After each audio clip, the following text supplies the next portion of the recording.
Student loan debt is about to wreck your credit score. This is a conversation most people don't want to have, or they're just going to pretend that it's not really happening out there. But I want you to look at the credit card delinquencies, student loans, and auto loans. Look at what's happening and where they've been and where they're going. The student loan rate skyrocketed only because during the pandemic, none of that stuff was being reported. But now that they're reinstating these loans, a lot of people aren't making payments, which means your credit score is going to get trashed. You could miss one payment and cost your score upwards of 150 plus points. They're even saying that with the Treasury, they can come after your wage garnishments, they can come after tax refunds that you get, and just take that money right out of your bank account. So now here's a question.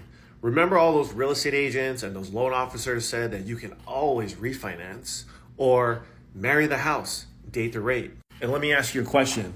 If your score tanks by over 100 points, you're missing your credit card payments, you're going late on your student loan, you're not paying your car payment, do you think you can refinance your house?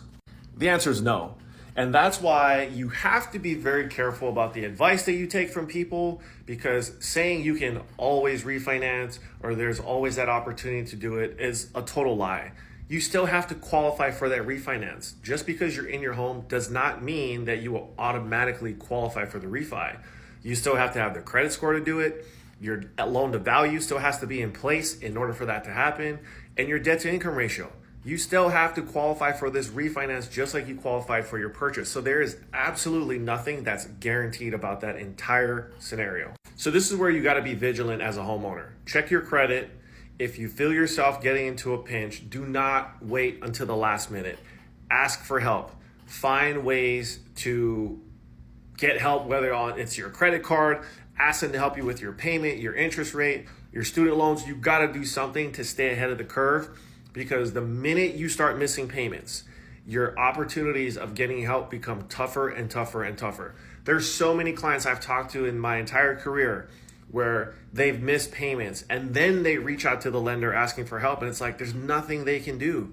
So you got to get ahead of this before it gets out of hand. And the one thing I'll also add to that, don't be ashamed to ask for help. I know a lot of times we might have our egos that we don't want to get hurt, but when it comes to your credit and everything else, try to just ask for help, because most times other people have been in your shoes before and they know how to help you get out of it faster, or at least give you solutions that maybe you're not clearly thinking about. So don't be afraid to ask for help.